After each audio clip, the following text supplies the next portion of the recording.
నమస్తే రైతు సోదరులందరికీ నమస్కారం అండి. మీరు చూస్తున్నారు అర్జున్ వ్లాగ్స్ అనే యూట్యూబ్ ఛానల్. ఈరోజు తారీఖు చూసుకుందాం 18వ తారీఖు 7వ నెల 2026వ సంవత్సరం.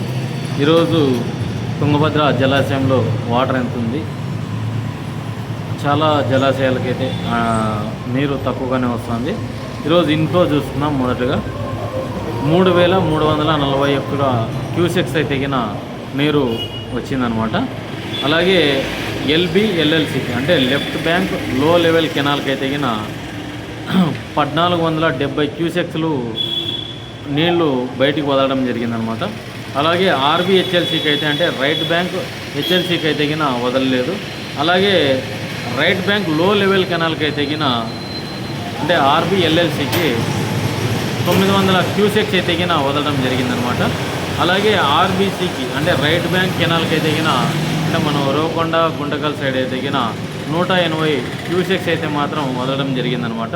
ఇక రైవర్లో అయితే నీళ్ళు మొత్తంగా చూసుకున్నట్టయితే 26 టీఎంసీల 214 క్యూసెక్స్ అయితే మాత్రం ఇప్పుడు నదిలో అయితే ఉందన్నమాట. దీని ప్రకారం చూసుకున్నట్టయితే ఈరోజు ఆర్బిఎల్ఎల్సికి అంటే రైట్ బ్యాంక్ లో లెవెల్ కెనాల్కి ఒక 900 టీఎంసీలు, అలాగే లెఫ్ట్ బ్యాంక్ ఎల్ఎల్సికి ఇక్కడికి వచ్చేపాటికి 1470 క్యూసెక్లు తాగునీటికి మాత్రమే వదులుతున్నారండి. అంతకుమించి ఏమీ లేదు.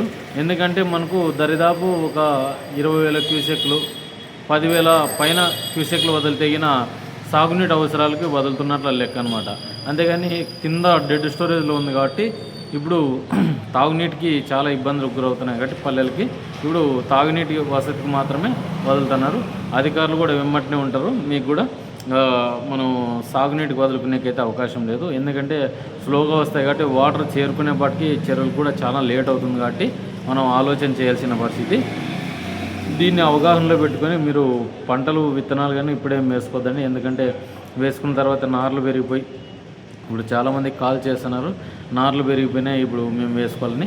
అవన్నీ ఇప్పుడు మనకు సంబంధించిన క్యాటర్ అయితే కాదండి. ఎందుకంటే డైలీ మనం వీడియోలు చేస్తున్నది మీకు ఇన్ఫర్మేషన్ ఎప్పుడెప్పటిది అందించాలని. ఇక ఆల్మట్టిలో అయితే కిన 90 టీఎంసీలకి కాస్త తక్కువగానే ఉంది. ఎందుకంటే తాగునీటి అవసరాల కోసం 1.5-2 టీఎంసీలు అయితే వాడుకోవడం జరుగుతుంది కాబట్టి డైలీ ఇదే ప్రాసెస్లోనే ఉంది. పెద్దగా అయితే ఇన్ఫ్లోస్ లేవు. మనం చూసుకోవచ్చు ఎక్కడ 10,000 క్యూసెక్లు మించి ఏ డ్యామ్లకు అయితే లేదు. శ్రీశైలం కూడా 41.5 టీఎంసీకి వచ్చేసింది. ఎందుకంటే ఇది సాగర్కి అంటే నాగార్జున సాగర్ నుంచి కూడా ఏం పెద్దగా ఇన్ఫ్లోస్ కూడా లేవు. పైన జలాశయాలకు కూడా పెద్దగా ఇన్ఫ్లోస్ లేకపోవడం వల్ల విద్యుత్కి ఎలా సహకరిస్తుంది అనేది ముందుగా చూడాల్సిన పరిస్థితి. ఇప్పుడు అక్కడక్కడ మహారాష్ట్రలో వర్షాలు స్టార్ట్ అయినట్లున్నాయి. మనకు కూడా వర్షాలు అక్కడక్కడ పడుతున్నాయి. మీ ఏరియాలో కూడా పడిందో లేదో కూడా కింద కామెంట్ సెక్షన్లో తెలపండి.